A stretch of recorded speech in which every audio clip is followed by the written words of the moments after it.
हमारी आज की क्लास का टॉपिक है over and under absorption of overheads.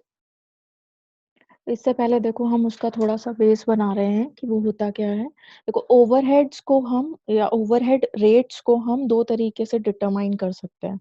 या तो आपके एक्चुअल बेसिस पे या फिर प्री डिटरमाइंड बेसिस पे। एक्चुअल बेसिस का क्या मतलब है कि जब आपको पूरी कॉस्ट पता चल जाए, आपने फाइनली कॉस्ट निकाल ली और उसके बाद आप देखो कि ओवरहेड्स कितने लगे, ठीक है? प्री डिटरमाइंड बेसिस का मतलब है जब आप एडवांस में ओवरहेड पे कितना खर्चा आने वाला है वो फाइंड आउट करने की कोशिश करो। तो जो हम ओवरहेड्स निकाल रहे थे हम अभी तक प्री डिटरमाइंड बेसिस पे निकालते हैं। ठीक है? तो 2 बेसिस हो गए हमारे एक्चुअल एंड प्री डिटरमाइंड। अब एक्चुअल तो आपको तभी पता चलेगा एक्चुअल बेसिस पे अगर आप निकाल रहे हो तो उस हिसाब से ओवरहेड रेट्स आपको तभी पता चलेगा जब सारी कॉस्ट इनकर हो जाए। एक्चुअली ओवरहेड्स जब इनकर हो जाएँ एक्चुअल ओवरहेड्स उसके बाद आप ओवरहेड्स रेट फाइंड आउट कर पाओगे। ठीक है? अब क्या होता है कि मैनेजमेंट को तो इन्फॉर्मेशन चाहिए पहले, ठीक है? कि इसमें हम एक स्टेटमेंट देखते हैं। देखो, management is interested in knowing the cost in advance for the purpose of determination of selling price accepting tenders। तो यही तो हम अभी तक कर रहे थे ना कि अगर आपको सेलिंग प्राइस फाइंड आउट करना है तो हम कॉस्टिंग कर रहे हैं कि किस चीज़ पे कितना खर्चा होगा। तो हम एडवांस में अपना एक प्लानिंग कर लेते हैं कि इस चीज़ पे या ये वाले जो खर्चे हैं ये हमारे इतना अमाउंट के पड़ेंगे या ये ओवरहेड्स का अमाउंट इतना होगा। तो हम प्री डिटरमाइंड बेसिस पे चलते हैं। जब आपके एक्चुअल रेट्स अगर आप यूज़ कर रहे हो, तो उस केस में तो ओवरहेड्स जो आपके एब्ज़ॉर्ब हुए, वो इक्वल होंगे ओवरहेड्स एक्चुअली इनकर्ड के। ऑब्वियसली बात है अगर आप एक्चुअल बेसिस पे अपना ओवरहेड रेट्स निकाल रहे हो, तो आप क्या कर रहे हो? आप पहले देख रहे हो कि सारी कॉस्ट इनकर हो गई। ठीक है? तो जब आपकी कॉस्ट इनकर हो ही गई, तो ओवरहेड्स कितने एब्ज़ॉर्ब हुए वो और ओवरहेड्स एक्चुअली इनकर्ड वो सेम ही होगा। ठीक है? तो इस केस में जब आप एक्चुअल रेट्स पे देखते हो, तो उस केस में ओवर या अंडर एब्ज़ॉर्प्शन ऑफ ओवरहेड्स नहीं होता। ओवरहेड्स एब्ज़ॉर्ब्ड और ओवरहेड्स इनकर्ड दोनों इक्वल होते हैं क्योंकि एक्चुअल बेसिस पे आप काम कर रहे हो। फ़र्क आ जाता है जब आप प्री डिटरमाइंड रेट पे करो, जो कि यूजुअली हम वही करते हैं, प्री डिटरमाइंड रेट पे क्योंकि हमें पहले से अपनी कॉस्टिंग पता करनी है क्योंकि उसी हिसाब से हम अपना सेलिंग प्राइस सेट करेंगे, उसी हिसाब से हम अपना कोई और काम करेंगे। ठीक है? हमारी कॉस्ट कितनी लग रही है उस हिसाब से हम आगे बढ़ेंगे ना। तो जब आप प्री डिटरमाइंड रेट के यानी आप कुछ असम्पशन के बेसिस पे देखो फर्स्ट क्लास में मैंने आपको बताया था कि जो ओवरहेड्स रेट या ओवरहेड्स की कॉस्टिंग होती है वो आप कभी भी एग्जैक्टली नहीं कैलकुलेट कर सकते। एक्चुअल इनकर्ड होने से पहले आप फाइंड आउट नहीं कर सकते एग्जैक्टली कि इतना ही अमाउंट खर्चा होगा ओवरहेड्स पे। ठीक है? जो तो जब आप प्री डिटरमाइंड रेट पे निकालते हो ओवरहेड्स एब्ज़ॉर्ब्ड तो वो एक्चुअल जो आपके इनकर हुए ओवरहेड्स, उससे कम या ज़्यादा हो सकता है, क्योंकि आपने तो प्री डिटरमाइंड बेसिस पे लिखा था, असम्पशन बेसिस पे लिया था कि हाँ, चलो इतना हो सकता है। तो अब एक्चुअली में कितना हुआ, वो उससे या तो ज़्यादा हो सकता है या कम हो सकता है। ये भी हो सकता है कि बराबर भी आ जाए, ठीक है? तो जभी भी आप overheads whenever the overheads absorbed equal ना हो, जब भी आपके ओवरहेड जो आपने एब्सॉर्ब किए वो इक्वल नहीं आए एक्चुअल ओवरहेड से, ठीक है? तो उस केस को हम बोलते हैं कि अब आपका जो ओवरहेड एब्सॉर्ब्ड है वो या तो अंडर एब्सॉर्ब्ड है या फिर ओवर एब्सॉर्ब्ड है, ठीक है? अब होता क्या अंडर या ओवर एब्सॉर्प्शन? जब आपके ओवरहेड जो आपने एब्सॉर्ब किए, ठीक है? यानी जो असम्पशन प्री डिटरमाइंड बेसिस पे निकाले, अगर वो कम है ओवरहेड्स एक्चुअली इनकर्ड से, अगर आपको रिकंसिलिएशन याद हो तो उसमें हमने ये कांसेप्ट पढ़ा था कि ओवरहेड एब्सॉर्ब्ड कम लिखे थे आपने और एक्चुअली जब इनकर हुए तो वो ज़्यादा हो गए। तो आपको क्या करना है? इसका मतलब क्या होगा कि आपने ओवरहेड्स को कम लिखा, तो इसको आप बोलोगे अंडर एब्सॉर्प्शन या फिर अंडर रिकवरी, ठीक है? तो अब हम क्या करते थे कि जो अगर आपने कम लिखा है तो उसको बैलेंस करने के लिए आप बढ़ा सकते हो, है ना? बढ़ाओगे, तो इसीलिए मैंने अंडर एब्जॉर्प्शन या अंडर रिकवरी को बोला है कि ये पॉजिटिव वैल्यू होती है कि इसको आपने बढ़ाना है। इसी का ऑपोजिट हो गया ओवरहेड एब्जॉर्ब्ड। अगर ओवरहेड एब्जॉर्ब्ड ज्यादा है ओवरहेड एक्चुअली इनकर्ड से, यानी आपने ज्यादा लिख दिया था लेकिन जब एक्चुअली ओवरहेड्स आपने देखा कि कितनी कॉस्टिंग आई तो वो कम आए, तो इसको हम बोलते हैं ओवरचार्ज या ओवर एब्जॉर्प्शन या ओवर रिकवरी। अब आपको अगर बैलेंस करना है तो जितना आपने चार्ज कर दिया उसको कम कर दो, ठीक है, आपको माइनस करना पड़ेगा, इसीलिए ओवर एब्जॉर्प्शन जो होता है वो नेगेटिव वैल्यू होती है।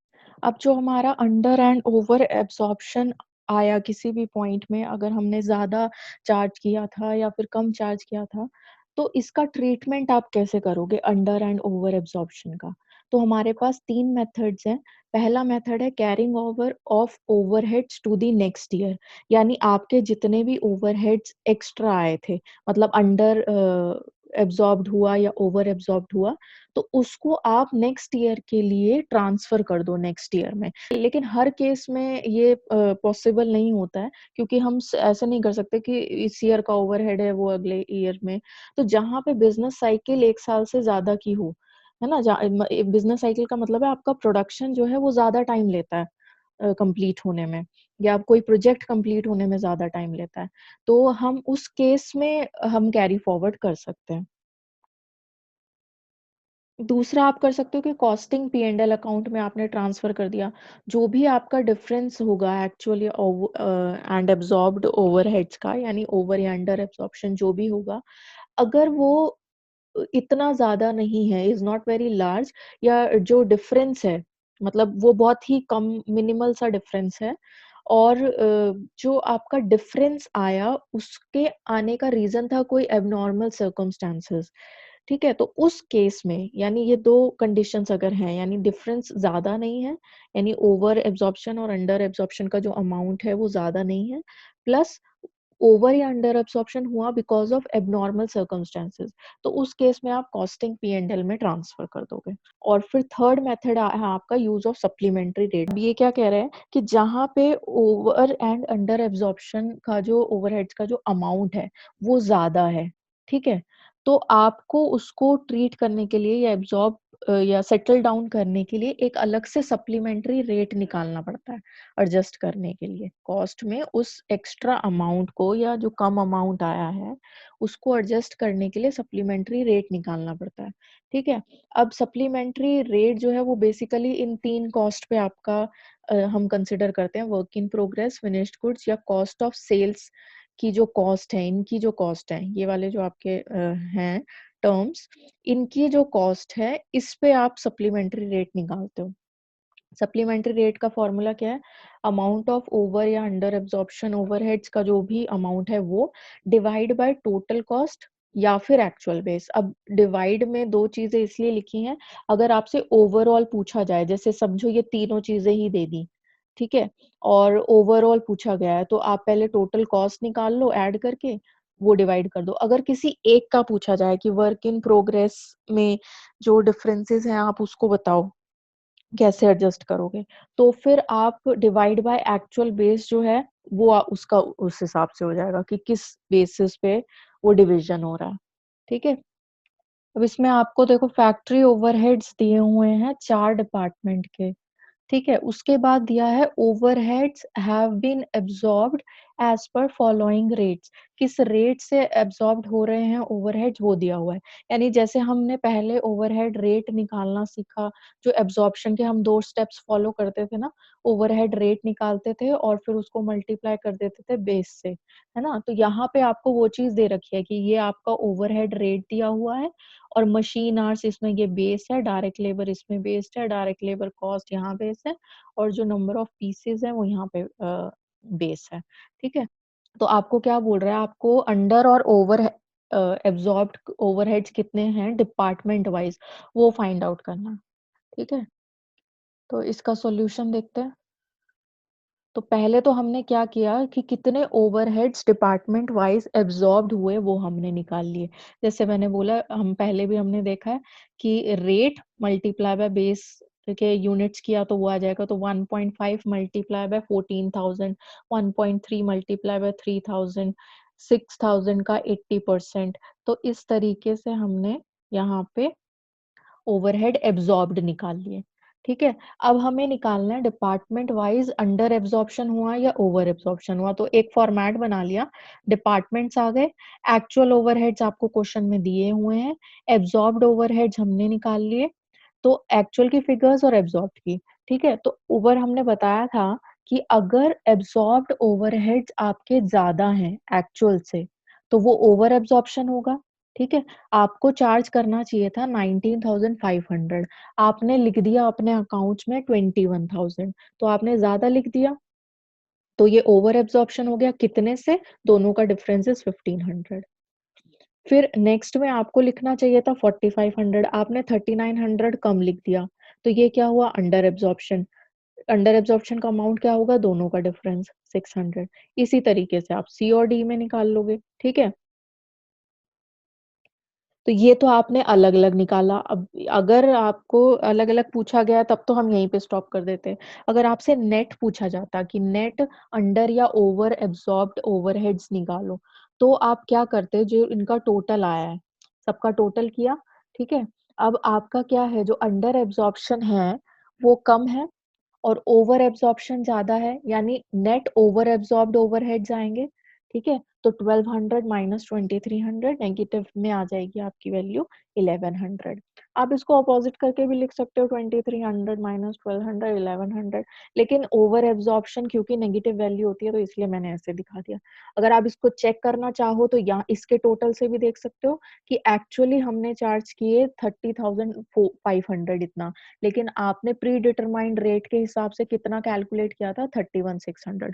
तो पता चल रहा है ओवर एब्जॉर्प्शन है और दोनों का डिफरेंस 1100 है।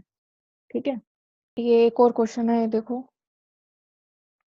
Company absorb overheads on pre determined rates for the year ending.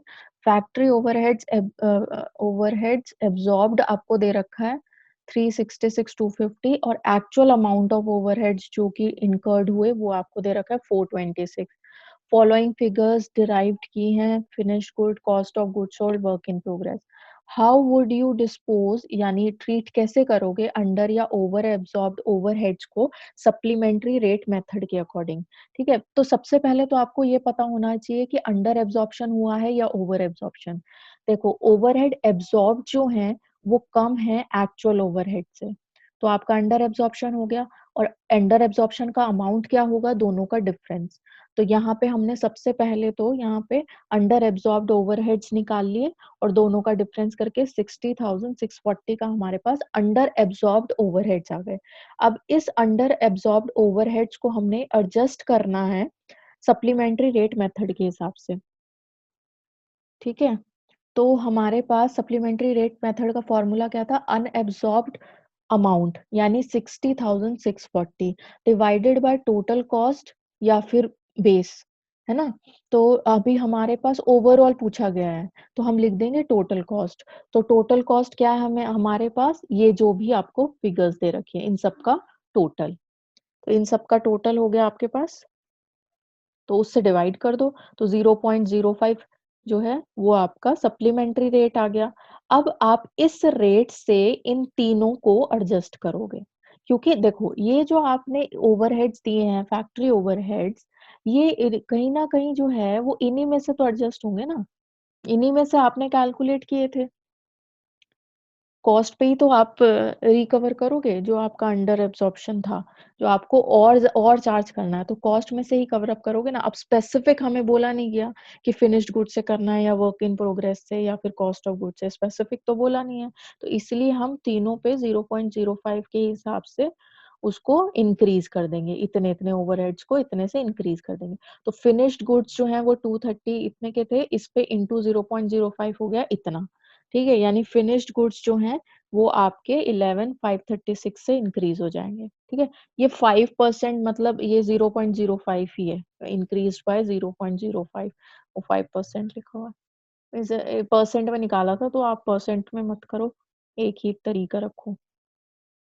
इस तरीके से बाकी दोनों को अभी 0.05 से मल्टीप्लाई कर दिया, तो टोटल आपके ओवरहेड्स 60,640 जो है, देखो इसका टोटल यही आता है ना, और टोटल अंडर एब्जॉर्ब्ड कितने थे 60,640। तो ये 60,640 इस तरीके से 11,536 7074 या इस तरीके से आपकी finished good, work in progress और कॉस्ट ऑफ गुड सोल्ड में एडजस्ट हो गए, जो आपको एक्स्ट्रा चार्ज के। तो हमारे टोटल जैसे फिनिश्ड गुड की बात करें तो वो कितना हो जाएगा 230,732 प्लस 1156। ठीक है, तो ये एक और क्वेश्चन था। अगर आपको आज का वीडियो अच्छा लगा हो तो do like, share and subscribe to our YouTube channel और press bell icon for notifications.